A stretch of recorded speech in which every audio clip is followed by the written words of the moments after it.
Netspot is a net server module that allows you to provide internet access to guest users. This way, guests can access internet using different authentication systems like email, SMS, social media, and so on. A hotspot service can be provided in multiple locations as railway stations, airports, town squares, as well as bars, restaurants, and hotels. In short, wherever you want to provide connectivity in a simple way to random users. But what are the advantages of using NetSpot? NetSpot gives immediate internet access to random users. It allows you to collect users' data for marketing purposes.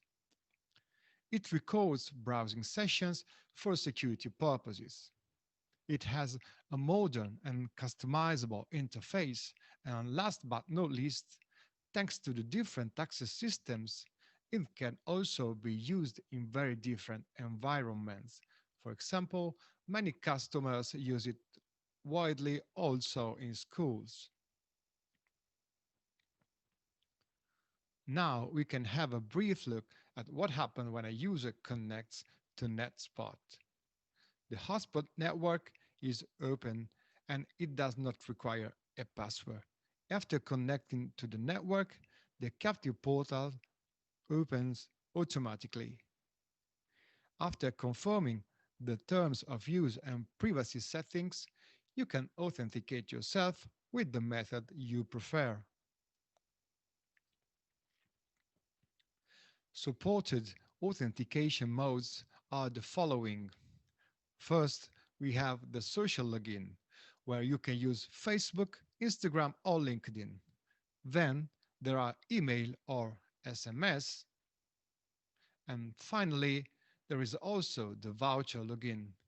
There are two types of vouchers, and each one of them has its own characteristic and purposes, which we will see later. Let's see how the various types of authentication work. Authentication via social login is the simplest and most immediate. Users can authenticate themselves using the same username and password they already use to access Facebook, Instagram, or LinkedIn. It does not require further verifications by NetSpot and allows you to collect the data sent by the various platforms. In the last few years, social platforms have greatly reduced the information shared due to privacy reasons. Authentication via email is useful because it is not necessary to have an account on other platforms. A valid email address is required as the password will be sent to the email address. This is very useful because it forces the users to always write a valid email address, while sometimes the email address listed on social media accounts may be incorrect. How does email authentication work? The user is first asked to enter their email address. Then NetSpot sends an email with a password to this user. Finally, the user authenticates themselves with their own email address and the password received.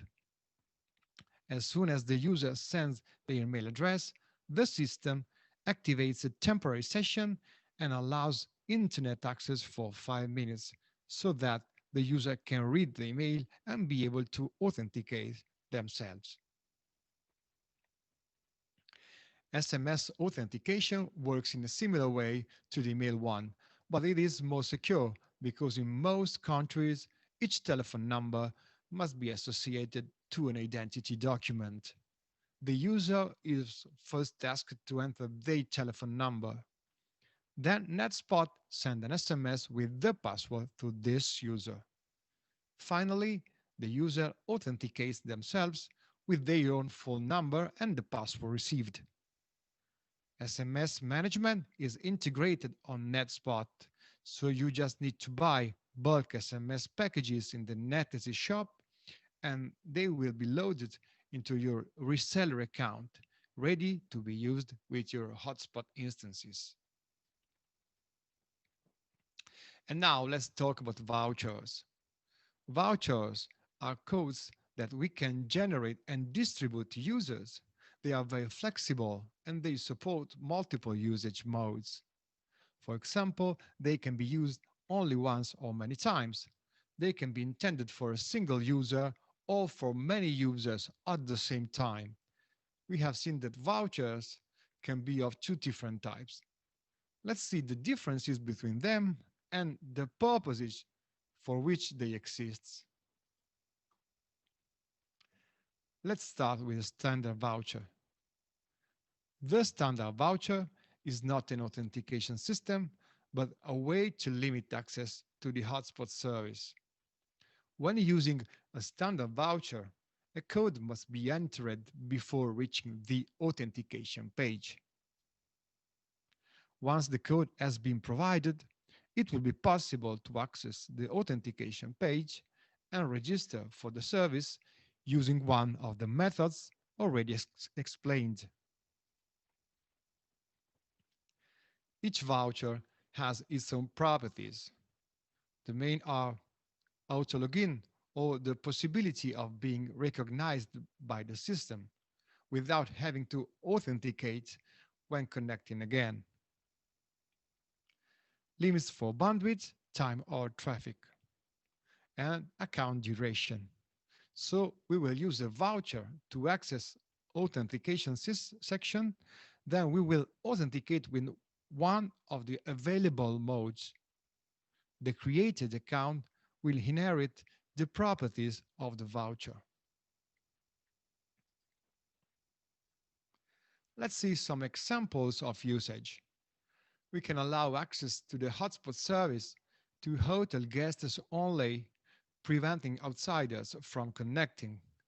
In this case, it can be very convenient to generate a reusable voucher and share it within the facility to guests. Another use can be to distribute accounts with different characteristics and limitations, since each voucher has properties that are acquired by the account. So depending on the voucher used, a guest can have more bandwidth, more traffic, and so on. The Authenticate voucher, on the other hand, is a real authentication system that is added to those already displayed. All you need is a valid voucher to access the service. It is typically used to facilitate access to the service when customers have trouble with other methods. In this case, the system requests a code, and once entered, the user can immediately navigate without further checks or requests. The lack of this authentication method is that it doesn't allow to collect user data, which will be useful both for marketing and security reasons. Also, it is necessary to distribute vouchers to users. However, it is still the fastest way when users have troubles. How to use Netspot on NetServer? First of all, it should be known that the service uses two components. The first one is in the cloud, where we have the complete management of the service. The second one is placed on your NetServer. It controls device network access. It redirects them to the captive portal where authentication takes place, and it allows traffic once clients are authenticated. It will be necessary to first create a new hotspot instance on the Cloud Manager and configure it appropriately, then just link the NetServer to this specific instance.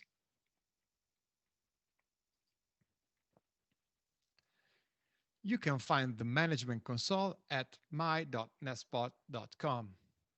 Just log in with your reseller credentials and you will be able to centrally manage all the hotspots created.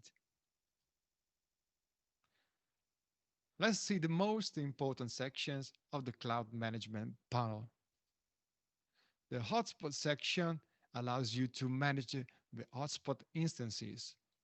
We will go in deeper shortly. The units section allows you to see which net server is linked with specific instance.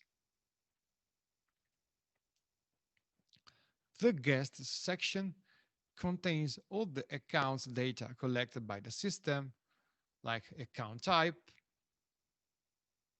limits, privacy, detail, and so on. It is also possible to export this data for marketing purposes. The Sessions panel keeps track of all sessions carried out by every user.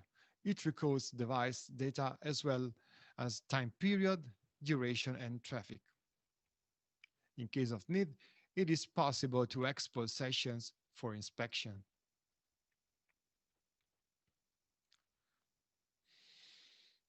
How can we create a new hotspot instance? First of all, access the hotspot section and click the Create Hotspot button.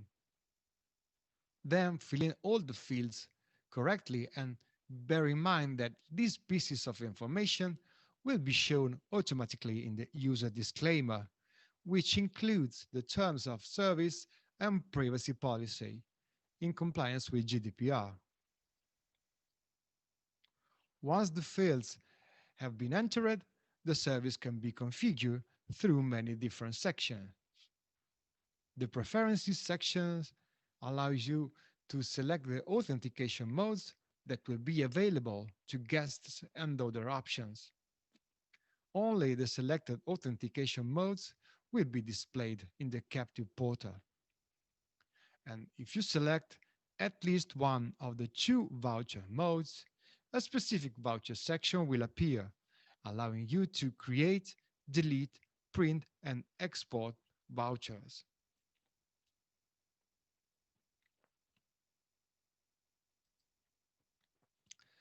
You can then graphically customize the captive portal by inserting texts, images, and colors.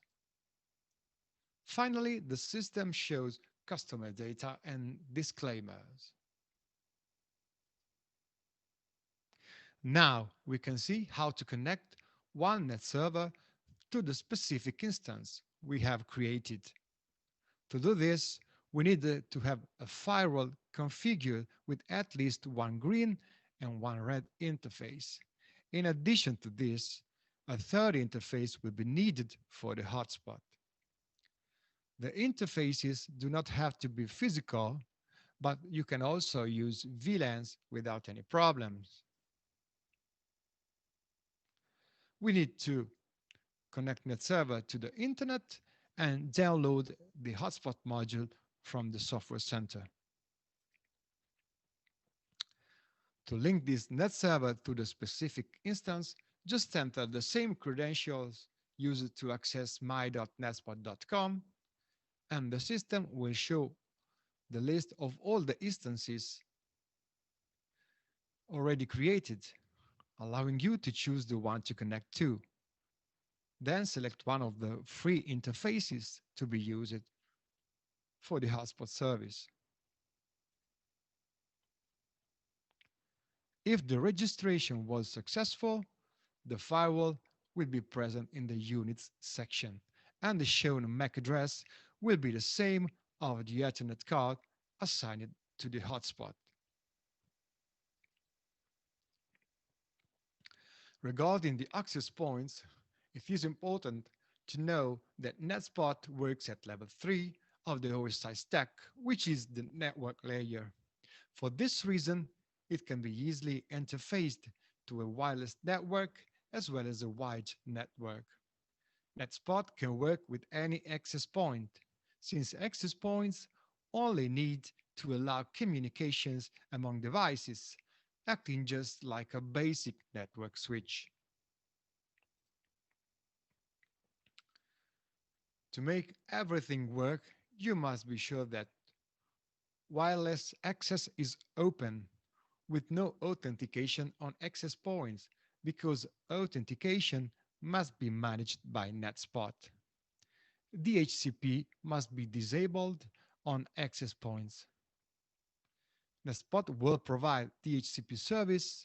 It will release IP addresses to clients and will allow them to display the captive portal and authenticate themselves. A final recommendation that may seem obvious but it is not is to achieve good wireless coverage and use good quality products.